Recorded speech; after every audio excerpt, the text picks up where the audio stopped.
What's going on, everyone? I'm James with the School of Hard Knocks. I'm here with Josh, and today we're linking up with a really good friend of mine, Jacob Hopkins. Jacob, at 19 years old, went from being a college dropout to more than $10,000 in debt to now making over $250,000 a year in sales. So today, here at Jacob's place, going to talk to him, get some tips from him about sales in today's world.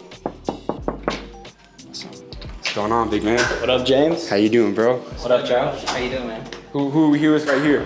Right here, Yeah. This is Quinn Fulmer. I do the all the YouTube side of stuff at acquisition.com. Nice. Alex and Layla. So you've been in content, you've seen a lot of creators grow. What would be your best piece of advice to, a content creator starting out in 2022? I'd say short form's the way to get people into the door, but to the same extent, don't sell out and just try to be a bunch of different other people. Everyone's got their own unique way of doing things. Like, stay true to yourself because it's a long game. You can get followers doing all this short stuff and like trying to build an audience really fast, but if you do that and you build it on a foundation that's not you, it's just not gonna go anywhere. Except that it's gonna be 3-5 years, 10-year game, and then you're good. How did you guys meet? He was editing the video, and then I think we just started DMing back and forth. 2 days ago, or was it last night, you're just like, hey, let's meet up, let's film some videos, let's do it. And so I was kind of giving a brief little introduction to you before we came in here and started the video, but give a little rundown to everyone about yourself, kind of how you got to where you are today and started crushing the sales game. So it started out in high school. I was always super business-minded, always looking, for the next hustle. I never really wanted to go to college. I just didn't feel like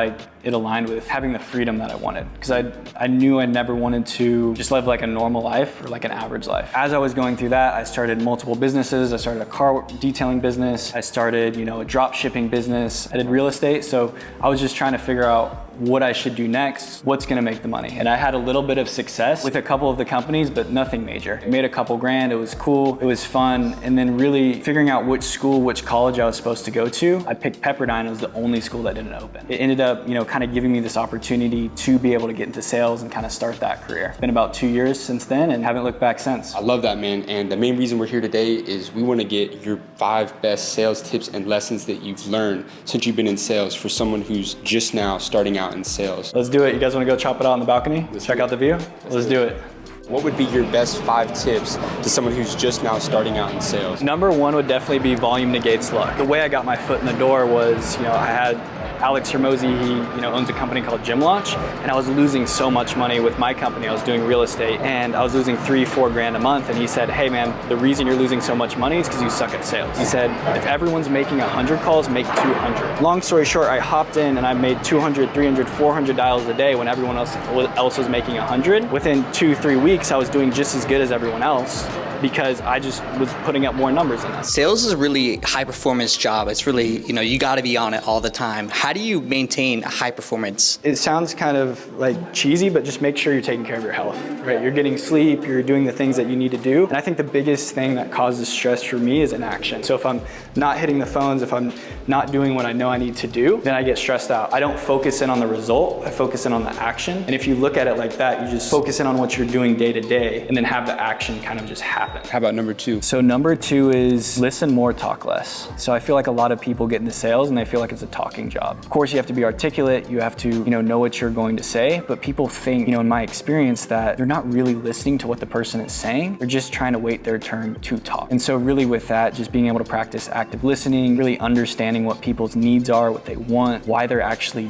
doing the things or buying the product, you build so much trust and rapport with that person, and then you can, close the sale. When I pitch, it's less than a minute. Say, hey, here's the 3 things based on what you told me, customize a little bit, short and sweet, keep my powder dry. But I was able to listen and ask them such good questions that before I even pitched, they knew they wanted to buy. If you could go back in time and have a conversation with your younger self, what's the best piece of advice you'd give yourself? I think people just need to bet on themselves. Like, if I were to tell my younger self, it's like, just continue to bet on yourself. Look at things through a long time horizon. When I first started entrepreneurship, I tried to become a millionaire in 90 days. You can get very, very lucky, but if you want a safe bet on becoming a millionaire, think in 10 years, think, what skill sets do I need to acquire to be able to do what I need to do? What is your dream business? You need to be able to sell for it. Go learn sales, stack a few $100,000, then start buying the next skill sets. What I wanted to do did not align with my 10-year journey. my 10-year path. So that brings us into number 3. So number 3 would be challenge people. In sales, people try to relationship sell. They try to be that person's friend. And in sales, I'm not your friend. But at the same time, I care about you enough to challenge you. A lot of people just try to be super, super agreeable and super, yeah, we can do that. Not challenging their beliefs on how they should do something by asking the right questions. So if you're able to get the frame of the conversation where you're the understanding expert, and then you're in a place where you can challenge them. I mean, think your parents challenge you all the time because they care about you. You can't just,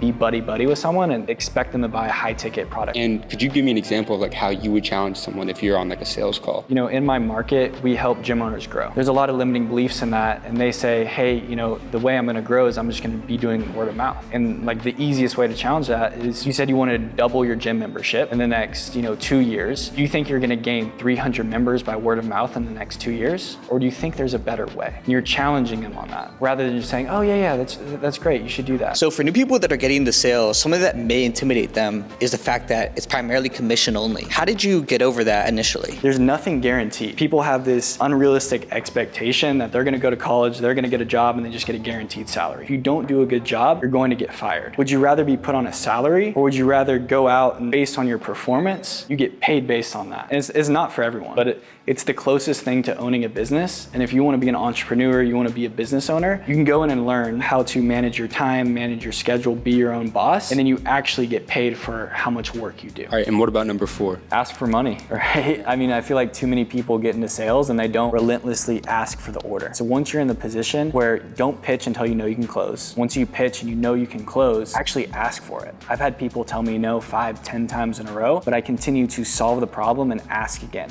A high percentage of salespeople don't even ask for the order and ask for the deal. How important has networking been to your career so far in sales? I mean, I think networking is very important, and it depends what type of sales, right? So the way my sales process works is, I have clients that see an ad, they click on the ad, and they jump on a call with me. So they jump into the program, but then I continue to follow up with the clients that are in the program and ask them if they know anyone else, if they have any referrals. And over the last week, I've closed just 2 deals from being able to do that. It is important, but you want to make sure you kind of nurture the relationship in the right way. When people are first getting started in sales, they're probably stressed out because they're probably not that good yet. How did you get over that initial stress? Stress is a normal feeling. Like first you got to register, it's like you're going to feel stressed even when you're doing good because you're always worried about what's next. So like humans just experience stress. So if you can just understand that's a feeling and it doesn't matter, that's like step 1. Step 2, if you're feeling stressed, just do more things. Like just put in more work, watch more game tape, listen to more sales calls, really just do whatever you can to be able to take action, because the more action you're taking, the less bored you are. And the more bored you are, the more stressed I get. What would your 5th tip be to someone who's getting into sales? Closers ask hard questions. Too many people are scared,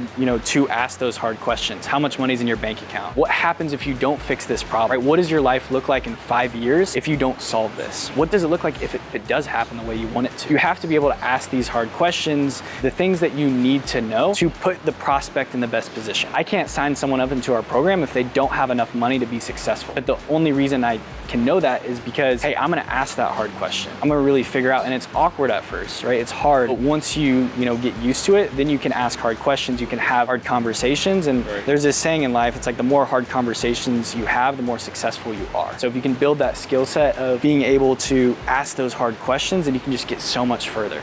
So that wraps up today's video with Jacob Hopkins and his 5 best tips to younger people who are starting out in sales today. Jacob, we learned a lot today. Thank you for joining us with the School of Hard Knocks. I appreciate you. And where can everyone find you? Instagram, Jacob Hopkins. You make sure you leave us a subscribe at the School of Hard Knocks. A lot of amazing content on the way. Let's go.